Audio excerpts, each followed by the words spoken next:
Hello friends, আমি beauty চলে এসেছি বিউটিস বেক অ্যান্ড কুক চ্যানেলে আপনাদের সঙ্গে একটা hello Kitty theme cake share করতে। কেক স্পঞ্জটা আমার ছিল 2 পাউন্ডের আর এটা ছিল ভ্যানিলা ফ্লেভারের। আমি 3টে লেয়ারে কেটে ক্রাম কোট করে ফ্রিজে রেখে দিয়েছিলাম 20 মিনিট। তারপরে আমি এর উপর ফাইনালাইজিং করছি। আমি একদম মিডিয়াম পরিমাণ ক্রিম এখানে ব্যবহার করছি। ক্রাম কোটটা করার জন্য বেশি ক্রিম ইউজ করতে লাগে না, আর ক্রাম কোট যদি না করেন সেক্ষেত্রে কিন্তু একটু বেশি পরিমাণ ক্রিম ব্যবহার করতে হয়, যাতে কেকের ক্রামগুলো উপর দিকে না উঠে আসে, তবেই ফিনিশিংটা ভালো লাগে দেখতে। তবে আমি সবসময় চেষ্টা করি ক্রাম কোট করে 5 মিনিট হলেও আমি সেটা ফ্রিজে রাখি, তারপরে ফাইনালাইজিংটা করি। আর এরকম বড় ধরনের একটা স্ক্র্যাপার পাওয়া যায়, যদি না থাকে কোনো তাস বা কার্ডবোর্ড, এটিএম কার্ড, এগুলো দিয়ে সাইডটা সমান করে নিতে পারেন, খুব ইজিলি কাজটা হয়ে যাবে। এই যে আমি রেডি করে নিলাম এইভাবে। এবারে আমি একটা হ্যালো কিটির ছবি প্রথমে এঁকে নিয়েছিলাম পেপারে।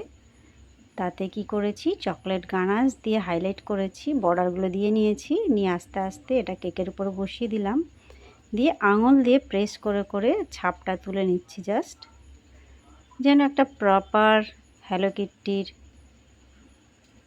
ডিজাইন আমি করতে পারি, সেই জন্য আমি প্রসেসটা ফলো করলাম।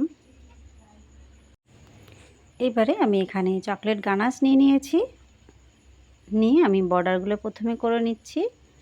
তারপরে হ্যালো কিটির যেরকম ড্রেস থাকে, যেভাবে তার পুরো কি বলবো বডিটা, জামার রং, তার স্কিনের কালার, সেই হিসাবে আমি ক্রিম দিয়ে করব, কিছুটা গ্লেজ জেল ইউজ করব। অ্যাকচুয়ালি সব কিছুই তো আমরা করি কেকের উপরে যথেষ্ট পরিশ্রম করেই করি। এবার সেটা যদি রিয়েল না লাগে তাহলে পুরো পরিশ্রমটাই বৃথা হয়ে যায়। সেক্ষেত্রে আমি বলবো এরকমভাবে একটু ড্রয়িং করে নিলে প্রপার শেপটা আনা যায়, আর প্রপার পিকচার যেরকম আমরা দেখি সেইভাবে আমরা কেকের উপরে তুলে ধরতে পারি। নচেত কি হয়, ডাইরেক্ট যদি কেকের উপরে ড্রয়িং করতে যান সেটা তো আর মোছা যাবে না, সেক্ষেত্রে প্রপার শেপও আনা যাবে না, আর ফিনিশিংও ভালো হবে না। তাই সব কিছু একটু প্ল্যান করে করে করা ভালো আর কি। তাই এই টিপসটা আপনাদের সঙ্গে শেয়ার করলাম। যদি এরমভাবে ড্রয়িং করতে না পারেন তাহলে কোনো দোকান থেকে এটা প্রিন্ট আউট বার করে এনে সেটা যদি ক্রিম বা গানাশ দিয়ে একটু ড্র করে নিয়ে করেন সেটাও সুন্দর হবে আরও। যাই হোক, এখানে কথা বলতে বলতে আমি সাদা ক্রিম দিয়ে আর একদম ছোট সাইজের স্টার নজেল দিয়ে কিছুটা কাজ এগিয়ে রেখেছি। আর এইটা হলো আমি পিঙ্ক কালার ইউজ করেছি ক্রিমে, হ্যালো কিটির ড্রেসটা পিঙ্ক কালার করছি। আর নিচে বর্ডারটাও আমি ফাঁকা ফাঁকা করে একটা একটা করে ডট ডট দিয়ে নিয়েছি, আর মাঝখানে আবার পিঙ্ক কালার দেবো।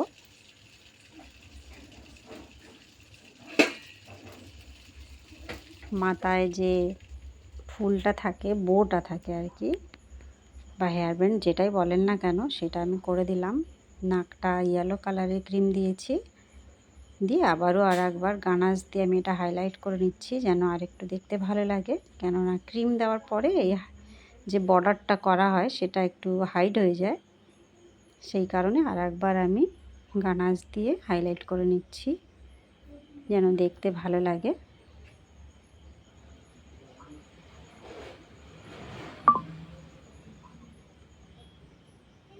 একটা ফুলও হাতে আছে, সেটাও আমি ড্র করে নিয়েছি, নিয়ে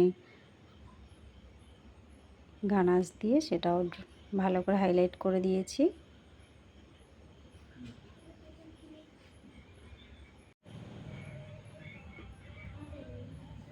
এইবারে যে গোফগুলো হয় আর কি, সেইগুলো বানিয়ে দিচ্ছি। এই যে এবারে আমি একটা সাইডে বর্ডার করে নিচ্ছি, স্টার নজেল দিয়েই করছি। নজেলটায় কোনো নাম্বার নেই, সেই কারণে আমি বলতে পারলাম না। ডিজাইনটা একবার বাইরের দিক থেকে করছি, একবার ভেতর দিক থেকে করছি। একদম সিম্পলের উপরে আমি এটা রেখেছি, কেননা যদি খুব হেভি ডিজাইন করতে যাই সাইডটা, তাহলে হ্যালো কিটিটা হাইড হয়ে যাবে। সেই কারণে জাস্ট একটা ছোট্ট করে বর্ডার দিয়ে নিলাম। এই যে এবারে নিচে যে ফাঁকা রেখেছিলাম সেই জায়গায় একটা করে ডট ডট করে দিচ্ছি, মানে ছোট ছোট ফুল আর কি হচ্ছে অ্যাকচুয়ালি। জাস্ট প্রেস করছি, তুলে নিচ্ছি। আমি এখানে নামটা লিখে নিচ্ছি, চকলেট গানাশ দিয়ে করছি, সাইডে নামটা লিখছি।